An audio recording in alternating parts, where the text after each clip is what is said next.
Today I'm looking at this soundbar from dyplay. Now with TVs getting thinner and thinner, getting decent sound quality from your TV on its own is getting tougher. And with a ton of soundbars already out there, can this dyplay 2.0 20-inch soundbar compete? Well, find out in just a few seconds. Oh, and if you want to be in with a chance to win this, then keep watching till the end of the video to find out how.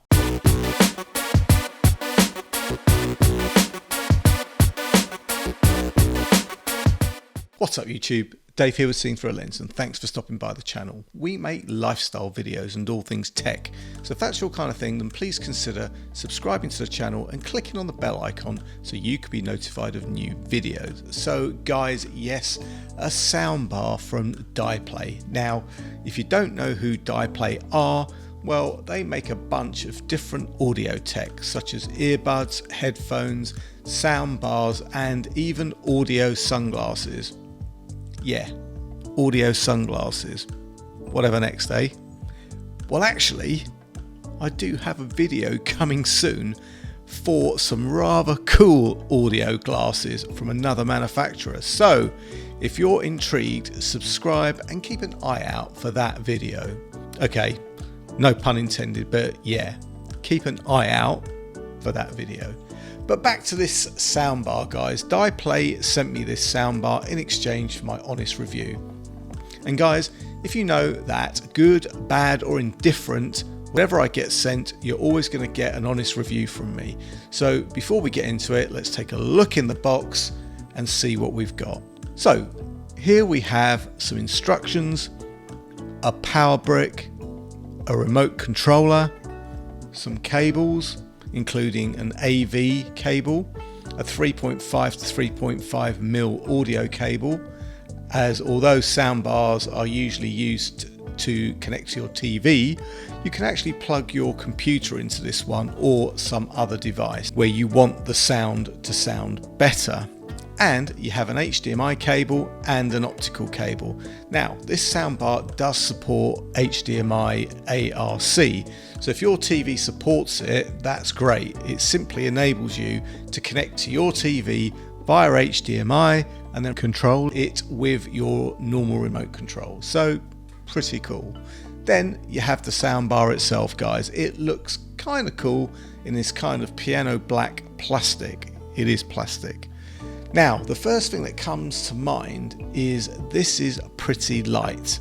Now, I usually find that when you have decent audio gear, there is a bit of weight to it. Usually the speakers and maybe the amps, and you know, they feel pretty substantial. This is kind of light, so we shall see what it sounds like in a bit. But taking a quick look around it, guys, you have the grille in the front where you can see the speaker drivers. It says 2.0 and there are two full range speakers in there delivering 100 watts of peak power. Around the back you have the power connector, HDMI connector, a micro SD card slot. That's pretty cool. And you also have a 3.5mm auxiliary input, and you've got the optical socket.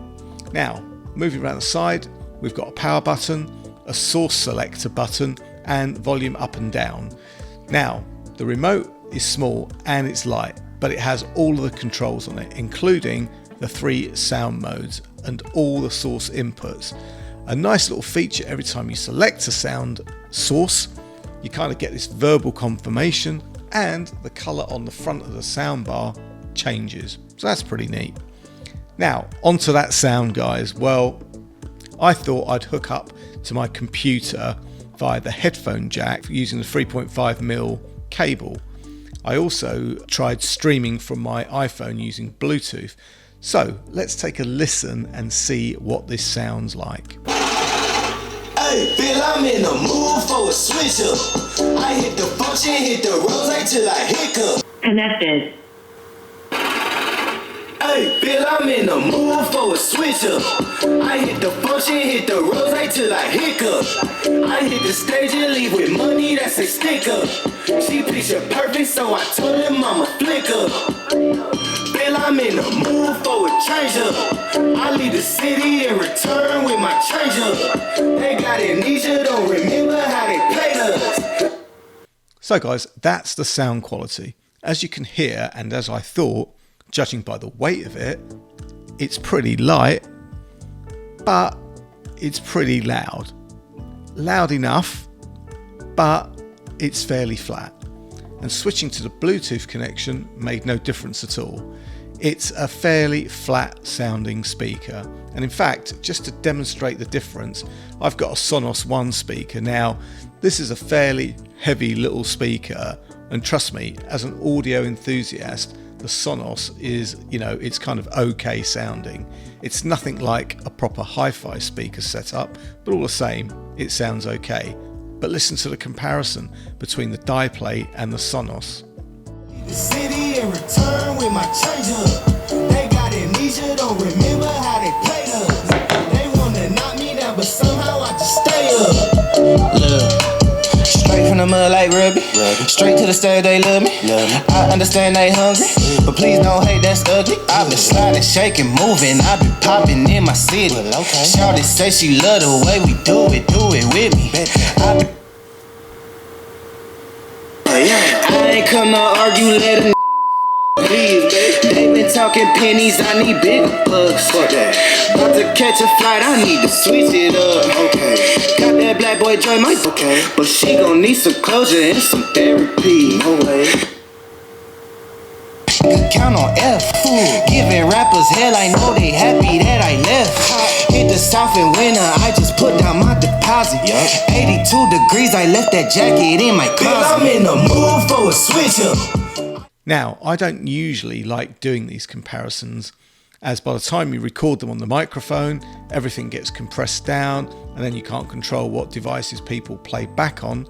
But all the same, you should be able to tell a fairly marked difference. So guys, that just about wraps this one up. This 20-inch dyplay soundbar is going to be okay for thin TVs that don't really have decent speakers.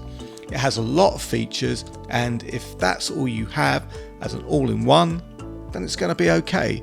But if you're thinking that you're going to be using it for any pleasurable music listening, and when I say pleasurable, I mean a bit of bass, some crisp highs, and some soundstage separation, then forget it. You're going to be pretty disappointed.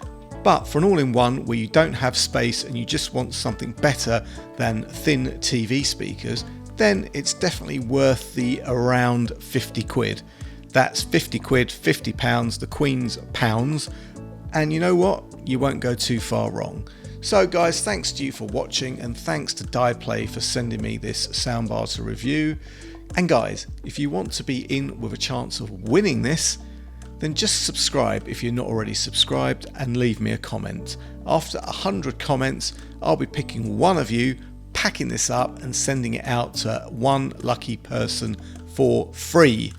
So be in it to win it. Also, if you have any questions, you know what to do.